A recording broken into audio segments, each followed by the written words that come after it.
So let's watch a few videos that I compiled for you. Just give me 1 minute. There seems to be some problem in connectivity. Yes, I found it.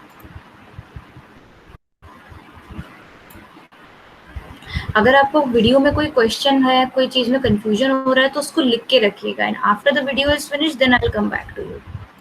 फिर हम लोग उसे discuss करेंगे.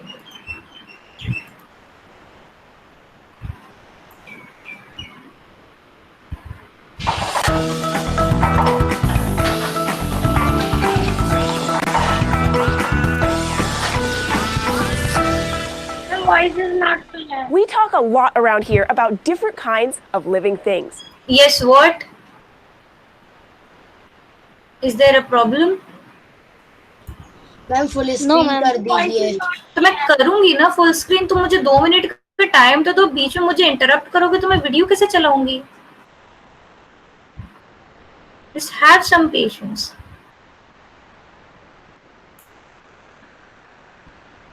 Ones that are alive today and ones that lived in the past. But do you know one living thing that scientists are always interested in learning more about? People. People have been around for hundreds of thousands of years, and human life has changed a lot in that time. How do we know? Well, a lot of what we know about how people lived in the past comes from what they'd left behind. These things that were made or used by people in the past are called artifacts. Artifacts can be really old, like the stone tools that early humans used. Or they can be not very old at all, like some cans that people tossed away just 50 years ago. No matter how old they are, there are scientists whose job it is to find and study these artifacts. They're called archaeologists, and they help us learn more about human history. So how do they do what they do? Well, mostly they dig. Archaeologists are different from paleontologists who also do a lot of digging. Paleontologists study natural history and dig up fossils, but archaeologists study human history and dig up artifacts. Archaeologists spend a lot of time digging where they think they might find important historical objects or artifacts. But how do they know where to dig? If they have an idea of where they might find artifacts, they'll visit the spot and perform something called a survey. A survey is when archaeologists look for clues on the ground, like old or broken pieces of artifacts that suggest more cool artifacts might be underground waiting to be discovered. The archaeologists mark these spots with little flags. These are spots where they'll excavate or dig looking for clues. But sometimes archaeologists need to see the bigger picture when they're learning about a place. So they also survey places by looking at them from the sky. Hundreds of miles up in space, satellites are used by archaeologists to take pictures of places that might have buried buildings or the ruins of other structures that you can't see from the ground. Closer to Earth, some archaeologists use remote-controlled flying machines with cameras on them. By flying up just a few meters or so, these machines can give scientists a bird's-eye view of where there used to be something like a house or maybe a whole village. Once archaeologists have found the place they'd like to explore, it's time to get digging. But archaeologists don't just dig in these spots however they want. They carefully map out the whole area they want to explore, so they don't damage artifacts in the ground, and so they know exactly where they found them. And they do that by using grids. A grid is a design that breaks a section of the ground into small squares. These squares are usually marked with rope and string. Grids help archaeologists keep track of the different artifacts that they uncover. Each object they find is labeled with a grid number, and then its location is mapped, so archaeologists can remember exactly where each artifact came from. And when they're digging, archaeologists use all sorts of different tools, from spoons and brushes to shovels and even digging machines like bulldozers. So once an archaeologist is done surveying and digging for the day, what's next? It's time to go to the lab. The lab is where archaeologists get a close-up look at the things they've uncovered. There, they start to make guesses about who might have made the artifacts, what they were used for, and when in history they might be from. These are the steps that archaeologists use to study how people lived all over the world. Some archaeologists, for example, study ancient Egypt, discovering tombs where people were buried and learning about how the pyramids and other buildings were built thousands of years ago. Other archaeologists want to learn more about the people who built amazing old structures in places from England to the American Southwest. But lots of archaeologists study ordinary, everyday people in the past to see what their lives were like, whether it was a family of farmers in Europe 1,000 years ago, or workers who built railroads in the United States just 150 years ago. In a way, archaeologists are sort of like detectives, digging into the earth to see what questions they can answer about our history, which is pretty awesome if you ask me. Thanks for learning about archaeologists with us, and remember, if you have a question about anything you'd like to learn more about, just let us know by getting help from a parent and leaving a comment below, or emailing us at kids@thescishow.com, and we'll see you next time. Yes. Is there any question? बेटा तुमको अगर आवाज नहीं आ रही है then you should rejoin the meeting because the connection is absolutely fine. हो सकता है आपके connection में कोई problem. I cannot help you with that. Yes. Okay ma'am. Ma'am जो पैथोलॉजिस्ट रहते हैं पैलियोन्थोलॉजिस्ट बेटा, पैथोलॉजिस्ट नहीं. पैथोलॉजिस्ट तो वो होते हैं जो कि हमारे अंदर जो पैथोजन होते हैं उन्हें स्टडी करते हैं. यस मैम वो आर्कोलॉजिस्ट का काम, मैम वो अपना काम करते करते मैम अगर उन्हें आर्कोलॉजिस्ट वाली चीज मिल जाए मैम तो क्या वो उनके क्रेडिट में आता है? No, they just contact the people who are responsible for that. If they find something, they contact the other department. कि हम यहाँ ये ढूंढ रहे थे बट मैं बेटा ये इतना 5 मिनट का वीडियो हमने इसीलिए देखा, हमने पूरे फर्स्ट चैप्टर में इसके बारे में इतना कुछ पढ़ा. मुझे तो नहीं पता अब क्या होता है. तुम मुझे बताओ कौन होते हैं आर्कियोलॉजिस्ट. कॉपी निकालो, फर्स्ट चैप्टर में आंसर है वो मुझे पढ़ के सुनाओ. मैम जो हिस्टोरियन जो हिस्ट्री से जुड़ी चीजें उन्हें ढूंढते हैं उन्हें आर्कियोलॉजिस्ट कहते हैं. Absolutely correct. इतना हम लोग डिस्कशन करते हैं सब बिल्कुल भूल जाते हो, आगे पार्ट और पीछे से part. Okay, is there anything else you would like to C?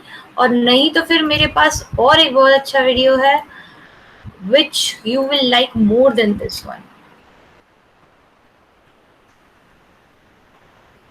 If there is anything इस वीडियो से रिलेटेड आप पूछ सकते हैं.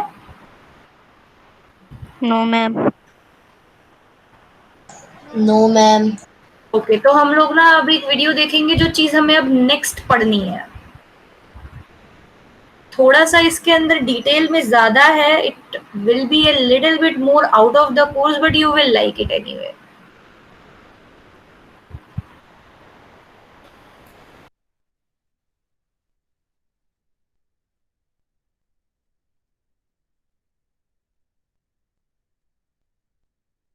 Hi, I'm John Green, and this is Crash Course World History. Let's begin today with a question. Why am I alive? Also, why don't I have any eyes? Ah, that's better. The way we answer that question ends up organizing all kinds of other thoughts, like what we should value and how we should behave and if we should eat meat and whether we should dump that boy who is very nice but insanely clingy in a way that he cannot possibly think is attractive. All of which... Mr. Green, are you talking about me? Yes, I am talking about you, me from the past. I am telling you that one of the reasons we... Today we're going to talk about civilizations, but in order to do that, we have to talk about talking about civilizations because it's a problematic word. So problematic, in fact, that I have to turn to camera 2 to discuss it. Certain conglomerations of humans are seen as civilizations, whereas, say, nomadic cultures generally aren't, unless you are, say it with me, the Mongols. By calling some groups civilizations, you imply that all other social orders are uncivilized, which is basically just another way of saying that they're savages or barbarians. Side note, originally Greek, the word barbarian denoted anyone who did not speak ancient Greek, because to the Greeks, all other languages sounded like bar, bar, bar, bar, bar, bar, bar. So that is to say that we are all essentially barbarians, except for the classics majors, which is worth remembering when we're discussing civilizations. Civilizations are like most of the things we like to study. They're intellectual constructs. No one woke up in the city of Thebes in Egypt one morning and said, "What a beautiful morning. I sure am living at the height of Egyptian civilization." Still, they're useful constructs, particularly when you're comparing one civilization to another. They're less useful when you're comparing a civilization to a non-civilization type social order, which is why we will try to avoid that. And yes, I am getting to the good boyfriend stuff. Patience, grasshopper. So what is a civilization? Well, diagnosing a civilization is a little like diagnosing an illness. If you have 4 or more of the following symptoms, you might be a civilization. Surplus production. Once one person can make enough food to feed several people, it becomes possible to build a city, another symptom of civilization. It also leads to the specialization of labor, which in turn leads to trade. Like, if everybody picks berries for a living, there's no reason to trade because I have berries and you have berries. But if I pick berries for a living and you make hammers, suddenly we have cause to trade. Civilizations are also usually associated with social stratification, centralized government, shared values, generally in the form of religion, and writing. And at least in the early days, they were almost always associated with rivers. These days, you can just bisect a segment of land horizontally and vertically and boom, build a city. But 5,000 years ago, civilizations were almost always associated with rivers, whether that's the Tigris and the Euphrates, the Yellow River, the Nile, the Amazon Basin, the Coatzacoalcos. God, I was doing so good until I got to Coatzacoalcos. Coatzacoalcos, maybe. Why river valleys? They're flat, they're well-watered, and when they flood, they deposit nutrient-rich silt. We'll have more to say about most of these civilizations later, but let's talk about this guy, the Indus Valley civilization, because it's my all-time favorite. The Indus Valley civilization was located in the floodplain of the Indus and Sawardi rivers, and it was about the best place in the world to have an ancient civilization because the rivers flooded very reliably twice a year, which meant that it had the most available calories per acre of pretty much anywhere on the planet. We know the Indus Valley civilization flourished a long time ago, probably around 3000 BCE. Why is that question literally hanging over my head? But people of the Indus Valley were trading with Mesopotamians as early as 3500 BCE. We also know that it was the largest of the ancient civilizations. Archaeologists have discovered more than 1,500 sites. So what do we know about this civilization? Let's go to the thought bubble. Everything we know about the Indus Valley civilization comes from archaeology, because while they did use written language, we don't know how to read it, and no Rosetta Stone has thus far appeared to help us learn it. I meant the other Rosetta Stone thought bubble. Yeah. Although, come to think of it, either would be acceptable. So here's what we know. They had amazing cities. Harappa and Mohenjo-Daro are the best known, with dense, multi-story homes constructed out of uniformly sized bricks along perpendicular streets. I mean, this wasn't some ancient world version of Houston, more like Chicago. This means they must have had some form of government and zoning, but we don't know what gave this government its authority. Cities were oriented to catch the wind and provide a natural form of air conditioning. And they were clean. Most homes were connected to a centralized drainage system that used gravity to carry waste and water out of the city in big sewer ditches that ran under the main avenues, a plumbing system that would have been the envy of many 18th century European cities. Also, in Mohenjo-Daro, the largest public building was not a temple or a palace, but a public bath, which historians call the Great Bath. We don't know what the Great Bath was used for, but since later Indian culture placed a huge emphasis on ritual purity, which is the basis for the caste system, some historians have speculated that the bath might have been like a giant baptismal pool. Also, they traded. One of the coolest things that the Indus Valley civilization produced were seals, used as identification markers on goods and clay tablets. These seals contain the writing that we still can't decipher and a number of fantastic designs, many featuring animals and monsters. One of the most famous and frightening is of a man with what looks like water buffalo horns on his head, sitting cross-legged between a tiger and a bull. We don't know what's really going on here, but it's safe to say that this was a powerful dude because he seems to be able to control the tiger. How did these seals let us know that they traded? Well, because we found them in Mesopotamia, not the Indus Valley. Plus, archaeologists have found stuff like bronze in the Indus Valley that is not native to the region. So what did they trade? Cotton cloth. Still such a fascinating export, incidentally, that it will be the subject of the 40th and final video in this very series. But here's the most amazing thing about the Indus Valley people. They were peaceful. Despite archaeologists finding 1,500 sites, they have found very little evidence of warfare and almost no weapons. Thanks, Thought Bubble. Okay, before we talk about the fascinating demise of the Indus Valley civilization, it's time for the open letter. It's the secret compartment.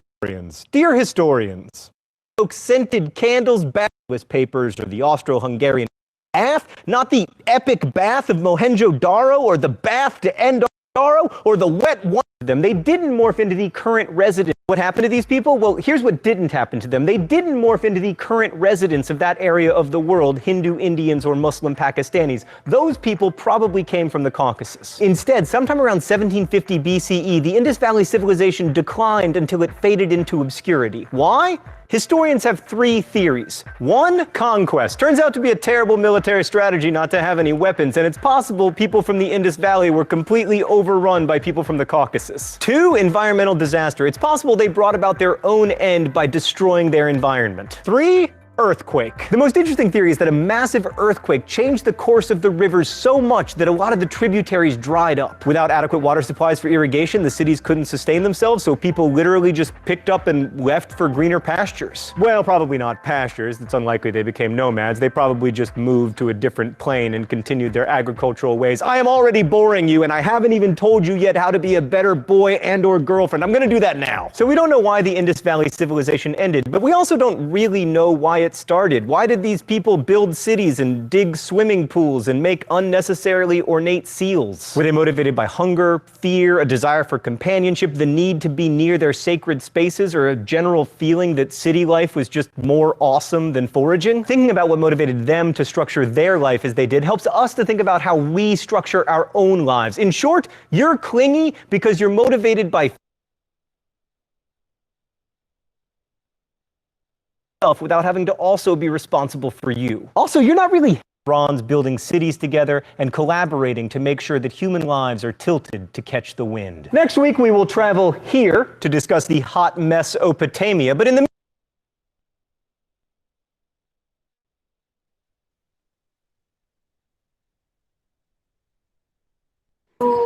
Did you understand what it was talking about, Akshat? Please keep your mic on mute if you are not answering any question. Thank you. So, did you understand what it was basically talking about? कुछ idea है? कभी सुना है तुम लोगों ने? Anybody? Am I audible? Yes, ma'am. Yes, ma'am. So he was Yes, talking ma'am. about a civilization which was in Indus Valley, and anybody has ever heard anything about it?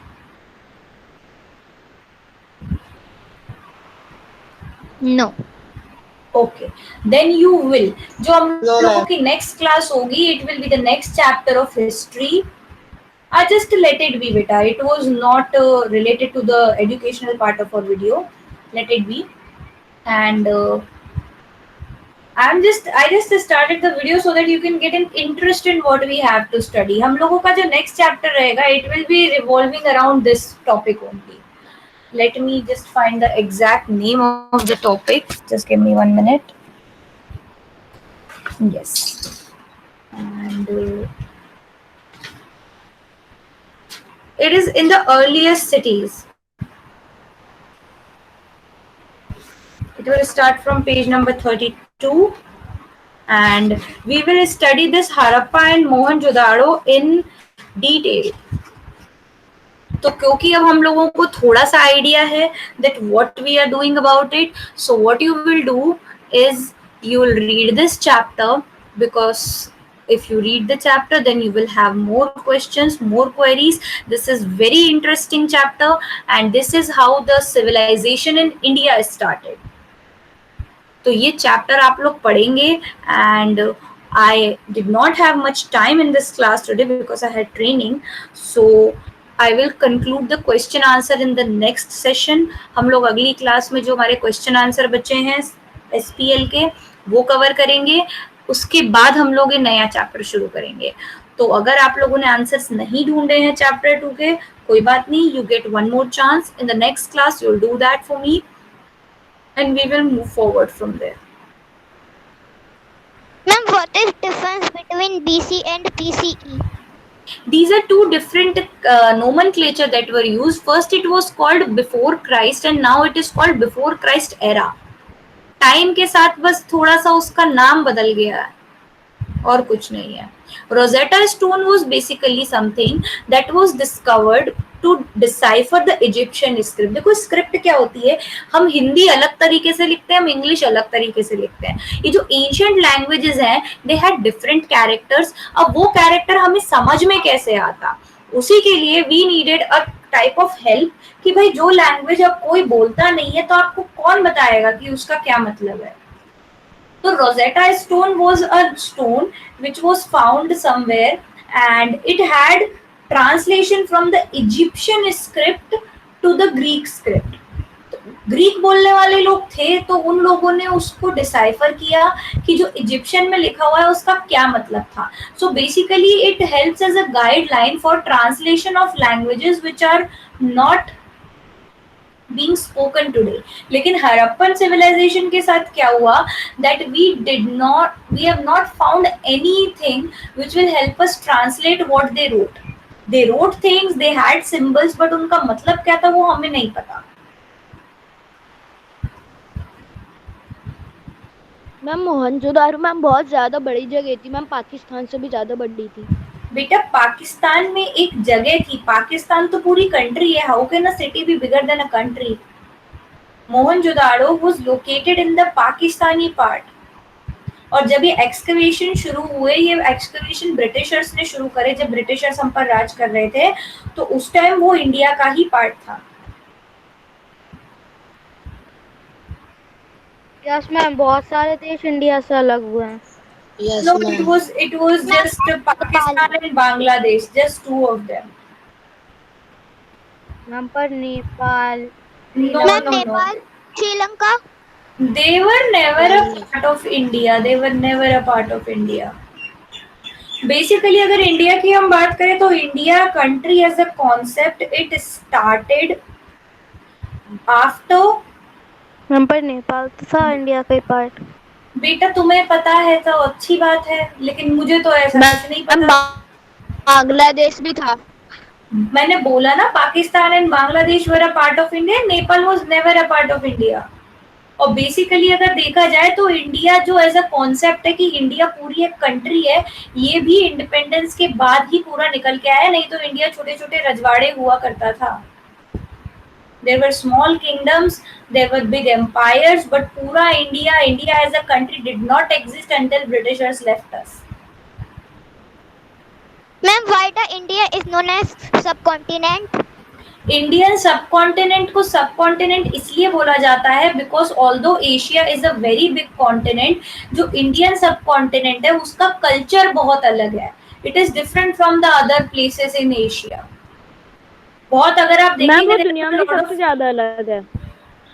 बेटा वो तो सभी को लगता है कि हम सब लोग बिल्कुल सभी से अलग हैं, but compare to the other part of Asia, Indian subcontinent का कल्चर काफी मिलता जुलता है. They have a lot of similarities in their culture.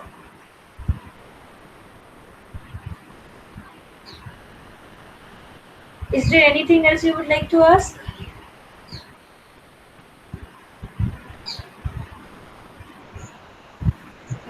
So read ahead this chapter. हम लोग इसको और अलग अलग तरीकों से अलग अलग वीडियोस से देखेंगे because it is a very interesting thing, and that will be all for today's class. Thank you and Saira. Thank you, ma'am. And Saira, ma'am. Thank you, ma'am.